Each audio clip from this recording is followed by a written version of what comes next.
Hi everyone, Ariel Biggs here, Toyota race car driver from the West Coast, now racing in the Midwest, here to bring you who and what it takes to be relentless. Reluctantly crouched at the starting line, engines pumping and thumping in time. The green light flashes, the flags go up, churning and burning, they yearn for the cup. They deftly maneuver and muscle for rank, fuel burning fast on an empty tank. Reckless and wild, they pour through the turns. Their prowess is potent and secretly stern. As they speed through the finish, the flags go down, the fans get up and turns. He's going the distance, he's going for speed.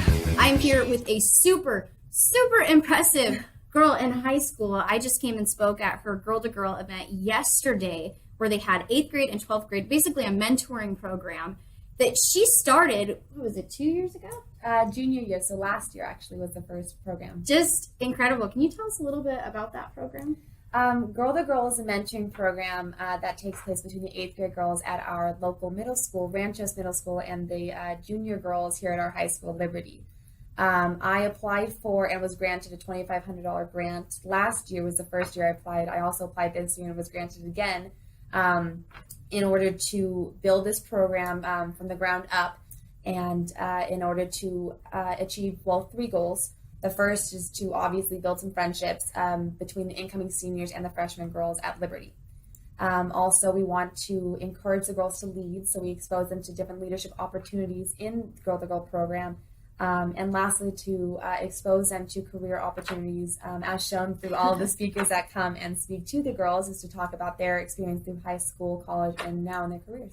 That's so cool. It's just amazing because I know coming up through high school, we didn't have anything like that. We didn't have any programs that we could go to. So you were kind of on your own, and everybody saw high school as just this big time to have fun and party and do whatever, when you can really be preparing for so much more, with running start. So it's awesome that you're giving them that head start, that opportunity. So what, I have to ask, what got you inspired and started?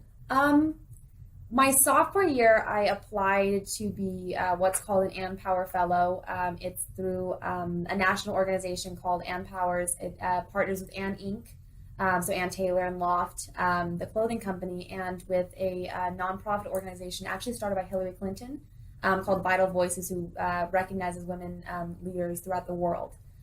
So with this program, I applied, and they chose 50 girls across the United States, and they flew into Washington, D.C. for a 3-day forum, where they brought in, actually I based Girl to Girl off of this entire forum because they brought in women speakers throughout the world, though not just their community.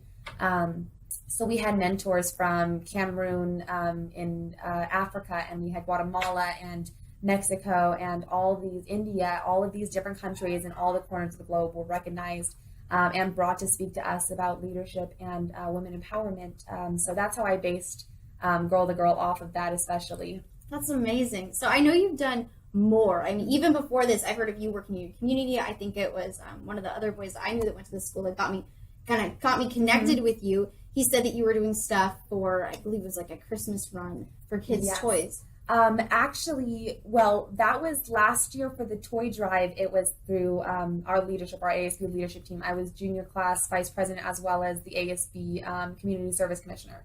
So through S4C, we do another program called the Letterathon, where we have all the students in our school, and we expanded it this year to our entire school district. So we have 2 elementary schools, our middle school, and this year, and our high school. It's called the Letterathon, and every student writes letters of cheer and happiness and to the patients at Children's Hospital. So this year we got around 2,000 letters throughout the entire school district. And we sent them to Children's Hospital. And with that, we have donors donate money to that. So we have an anonymous donor every year donate $600, a dollar for every letter written by our students at Liberty. We have more brought in. So this year we donated around 2,000 letters and about $775 to Children's Hospital.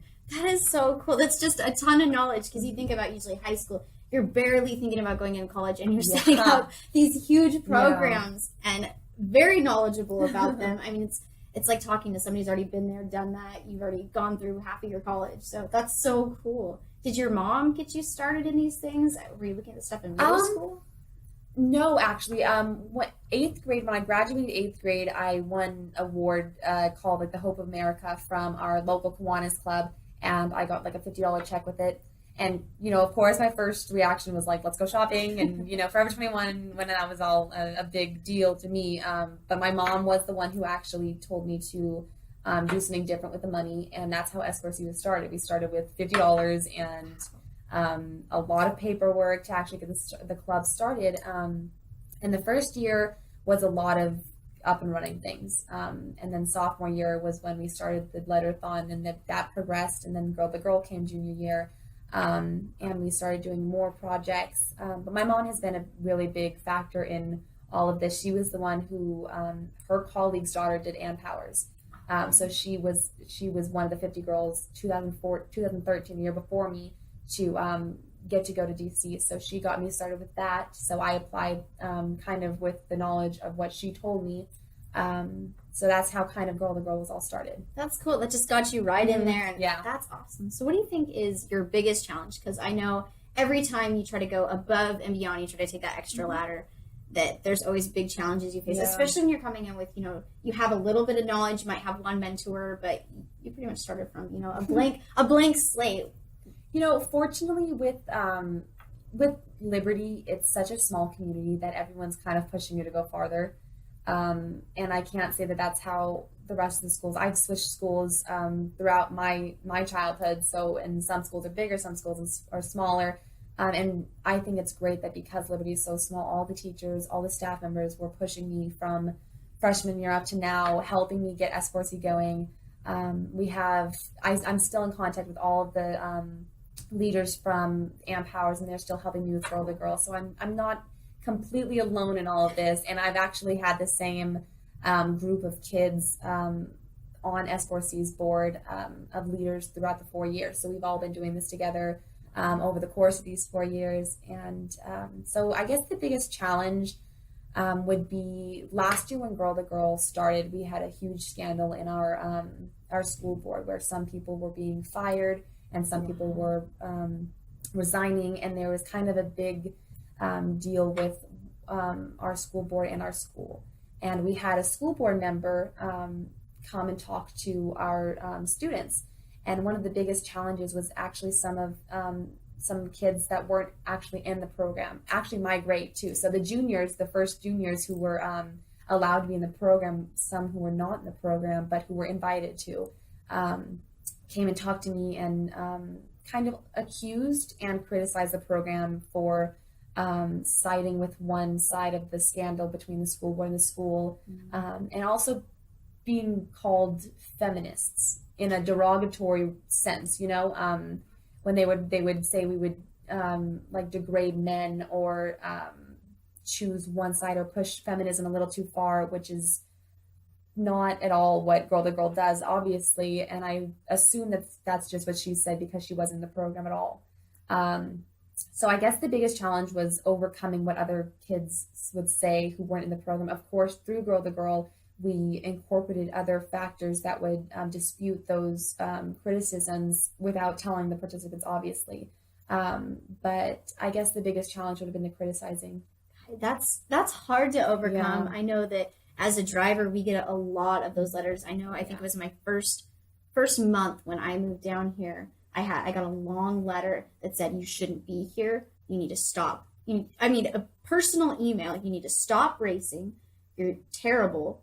You are never going to go anywhere. Stop pulling everybody's leg. No way. Yeah. And it's, people do that, but it's the people that rise above. Even Right. Lucille Ball was told you'll never be a comedian. So I find that those people are just great for fueling your fire and going, well, watch me do it. And it's great to prove them wrong too. So that's the best feeling in the world. Yeah, that's almost a better win than actually getting there. Yeah. So where do you see yourself beyond this? I was fortunate enough to be chosen as a SMIC Camp scholar into the SMIC Camp Family Honors College at Fresno State, which is our local state college. And that means that I have a full ride for 4 years at Fresno State. Tuition's covered, housing is covered.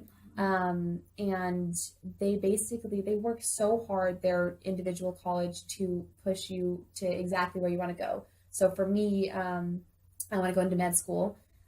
So after my 4 years at Fresno State, I see another 4 years, hopefully back east in a med school back there. and then residency, and then becoming an OBGYN with obstetrics and gynecology. That's awesome. That is so cool. That's super ambitious too, because I know how hard med school is and all the classes. Yeah. I hope you're ready for chemistry. That was my not good at chemistry either. Yeah, You'll get it. But I mean, the good thing is because I'm going to be right down the street at Fresno State, I can keep in contact with the student who's starting or who's going to take over Girl to Girl next year, and the entire club. So I won't be too far away, and I'll still be in contact, and I'm still going to get to apply for the $2,500 grant again. That's awesome. To make it going. But what we did with Girl to Girl was that we made sure that no matter what would happen if I didn't win the grant another year, it would still happen. So it's not based on the money. It's not based on any single factor. Girl to Girl is still going to happen no matter what, wherever I go, or no matter how much money we have to fund it. We're going to make it last here. That's awesome. That is so good to hear. Are you thinking of starting this in maybe other high schools or even at your college? I think it would be incredible if it got started in other high schools. I don't think college is the right place for it because college is much more spread out. And by that point, Girl to Girl actually focuses on helping girls decide maybe what they want to study in college. So college won't be the next factor, but definitely getting it started in other, and with all the media campaign that Girl to Girl gets on Twitter that all the girls post, and they're getting other schools to start talking about it, and hopefully they'll start creating programs like Girl to Girl in other schools. That would be so cool. Mm-hmm. I would love to see more and more of that go on, especially with just the diverse speakers that we had between the three of us that were there yesterday, and bringing even more of that in. You're opening up a whole nother world for girls. So I think that's cool. My last question for you is, what do you think it means to be relentless, to give, because you put so much into this and so much time at such a young age, especially with all the craziness that goes on in high school. I remember being a high schooler, and I was focused on racing, but it's hard. It's really hard. So what do you think it means? I think it means to be stubborn.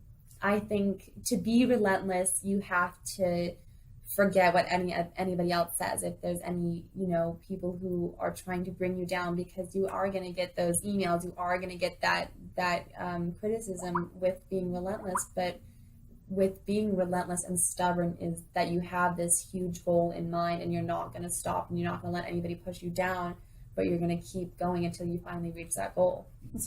That is a really good way to put that. I love it. Relentless and stubborn. Thank you so much, Clair Copher, everyone. Thank you so much for joining me and telling us what it takes to be relentless. Bye, everyone. He's going the distance. He's going for speed.